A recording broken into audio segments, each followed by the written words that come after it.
আমরা দীর্ঘদিন 17 বছর আন্দোলন করেছি। আমরা আজকে অবহেলিত। 28শে অক্টোবর আমি এই পল্টনে ফকিরাপোলে গুলি খেয়েছি।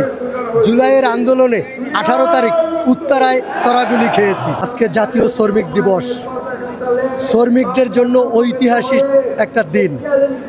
আর শ্রমিকদের দাবি দয়া আজকে শুধু একদিনের না, শ্রমিকরা দীর্ঘ 17 বছর দেখবেন স্বৈরাচার ফ্যাসিস্ট হাসিনার আমলে দাবি আদায়ের জন্য রাজপথে নেমেছে, বিভিন্ন সময় আন্দোলন সংগ্রাম করেছে এবং ভাঙচুর হয়েছে। আমাদের জনাব তারেক রহমান বাংলাদেশের প্রধানমন্ত্রী হওয়ার পরে মাত্র অল্প কয়টা দিন, 2 মাসের একটু বেশি, তার ভিতরে একটা রোজার ঈদ চলে গেল। আসলে জনাব তারেক রহমান নিজে একজন শ্রমিক, যার কারণে শ্রমিকদের দুঃখ দুর্দশা সে বোঝে। তার উদাহরণ একটা দেখবেন, এই যে রোজার ঈদটা গেল, সেই রোজার ঈদে একজন শ্রমিকও আমি কোনো জায়গায় দেখি নাই যে কোনো আন্দোলন করছে, ভাঙচুর করছে এবং তার পারিশ্রমিক পায় নাই তাই নিয়ে রাস্তায় দাবি জানাইছে, একজনও না। অতএব সবাই বেতন ভাতা এবং বোনাস নিয়ে তারা বাড়ি হাসি মুখে চলে গিয়েছেন। আমরা সাংবাদিকের মিডিয়ার মাধ্যমে, নিউজের মাধ্যমে আমরা দেখতে পেয়েছি। এবং আপনি জনাব তারেক রহমান এই শ্রমিক নিয়ে অলরেডি তার যে কাজ 31 দফা, তার ভিতরে দেখবেন অলরেডি কিন্তু ফ্যামিলি কার্ড এটাও কিন্তু শ্রমিকের আওতায় পড়ে এবং কৃষক কার্ড এটাও কিন্তু শ্রমিকের আন্ডারে পড়ে।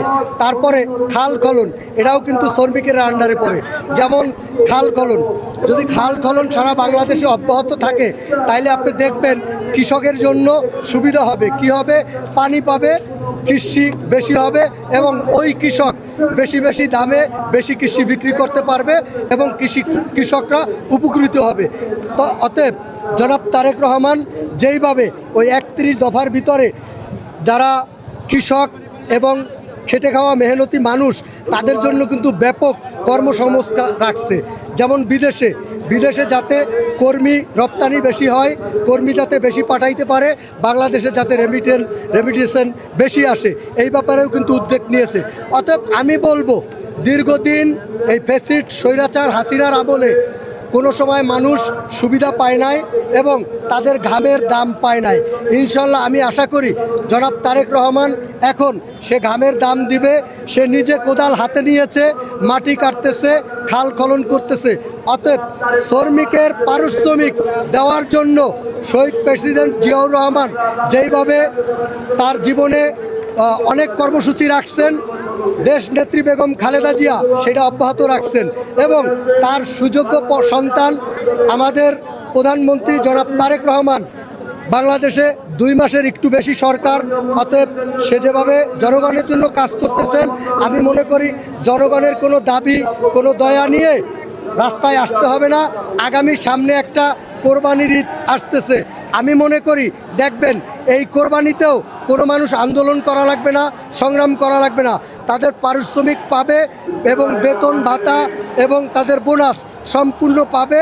এমপি এবং মন্ত্রীদের সবাইকে নির্দেশ দিয়ে দিয়েছে যাতে তার শ্রমিকরা সঠিক ঘামের দাম পায়, এইটা সে কিন্তু নির্দেশ দিয়েছে। আসলে সুন্দর একটা কথা বলছেন, আসলে এই কথার জবাবটা আমি দেওয়ার জন্য খুবই প্রস্তুত। সেটা হলো এই, আমি তারেক লস্কর, সাবেক ছাত্রনেতা, ঢাকা মহানগর উত্তর সহসাধারণ সম্পাদক। 28শে অক্টোবর আমি এই পল্টনে ফকিরাপোলে গুলি খেয়েছি। জুলাইয়ের আন্দোলনে 18 তারিখ উত্তরায় সরাগুলি খেয়েছি। আসলে আমরা তৃণমূল কর্মী, আসলে আমরা অবহেলিত। কেন অবহেলিত জানেন? এখন বর্তমানে দলের সুসময়, দলের সুসময় কিন্তু আসলে যারা ত্যাগী কর্মী থাকে তারা বঞ্চিত হয়। কেন বঞ্চিত হয়? এখন হলো হাইব্রিডে দলে ভরা। অর্থাৎ দীর্ঘদিন যারা রাজপথে ছিল না, আন্দোলন সংগ্রাম করে নাই, তারা কিন্তু এসে এখন সামনের সারিতে এসে ঢুকে গেছে।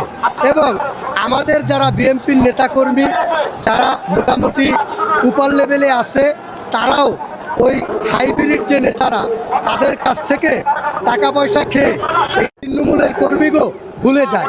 আসলে আপনি দেখে থাকবেন, তৃণমূল কর্মী দীর্ঘ বিগত দিন 17 বছর আন্দোলন সংগ্রাম করেছে। আমি শহীদ জিয়ার সৈনিক, খালেদা জিয়ার সৈনিক, তারেক জিয়ার সৈনিক। গুলি খেয়েছি 2বার। আমার মতন অসংখ্য লোক এইভাবে আন্দোলন সংগ্রাম করে আমি 2018 সালে অ্যারেস্ট ছিলাম। আমার নামে প্রায় 12 থেকে 15টা মামলা। তো এখন এই সময় এসে আমরা যারা এই তৃণমূলে আছি, আসলে আমাদেরকে অবহেলা করা হয়, বঞ্চিত করা হয় এবং আমাদেরকে বিভিন্ন কমিটিতে পোস্ট দেওয়া হয় না। কেন দেওয়া হয় না?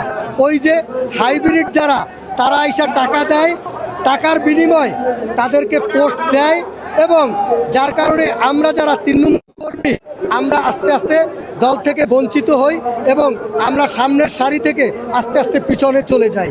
তো আমি বলতে চাই, বর্তমানে তারা সবসময় সুবিধাভোগী। কোনো না কোনো সময় এসে তারা সুবিধা দল থেকে নেয় এবং সুসময় যখন আসে তখনই তারা আসে, দুঃসময় যখন আসে তাদের কিন্তু পাওয়া যায় না, তারা কিন্তু হারিয়ে যায়। এটা আমরা দীর্ঘ বিগত দিয়ে দেখছি। তো এখন জনাব তারেক রহমানের কাছে আমার দাবি যে জনাব তারেক রহমান আমার মতন জুলাই যোদ্ধা, এটা তো ডক্টর ইউনূস একটা খেতাব দিল। 28 অক্টোবর গুলি খেয়েছিলাম, কোনো খেতাব নাই এবং 18 সালে জেল কাটছি, কোনো তার ফল পাই নাই। কিন্তু জনাব তারেক রহমান আমার ট্রিটমেন্ট করাইছে, আমি ফল পেয়েছি এবং তার জন্মদিনে জনাব তারেক রহমান আমার সাথে ফোনে কথা বলছে, আমি ফল পেয়েছি। কিন্তু আমি তৃণমূলের জন্য বলতে চাই, আমি যদি রাজপথ ছেড়ে যেতাম হয়তোবা তারেক রহমান আমার খোঁজ খবর নিত না। আমি জানি কেউ কিছু দেয় না, দল কখনো দেয় না, দল থেকে আদায় করে নিতে হয়। অতএব রাজপথ ছাড়া যাবে না, রাজপথে থাকতে হবে, আন্দোলন সংগ্রাম করতে হবে, দাবি আদায় করে আপনি নিতে হবে। অতএব আমার তৃণমূল ভাইরা যারা কর্মী আছেন, কেউ হতাশ হবেন না, নিরাশ হবেন না। আপনারা রাজপথে আসেন, রাজপথে থাকেন, ওই সুবিধাভোগীর বিরুদ্ধে আন্দোলন এবং সংগ্রাম করেন এবং কেন্দ্রীয় নেতৃবৃন্দু যারা আছে তাদের কানে যেয়ে দেন এবং তাদেরকে জানান আমরা দীর্ঘদিন 17 বছর আন্দোলন করেছি, আমরা অবহেলিত, আমাদেরকে যাতে পদবি দেওয়া হয়। এবং জনাব তারেক রহমানের কাছে আমার দাবি, আগামী দিন আপনার জাতীয় কাউন্সিল দিবেন, এই জাতীয় কাউন্সিলের মাধ্যমে প্রতিটা ওয়ার্ড, ইউনিয়ন সব জায়গা যাতে আমার তৃণমূল কর্মী যাতে পোস্ট পায় এবং তারা যাতে ভালো জায়গায় আসে এবং তারা যাতে আগামী দিন নেতৃত্ব দিতে পারে, এই ব্যাপারটা আপনি দেখবেন জনাব তারেক রহমান।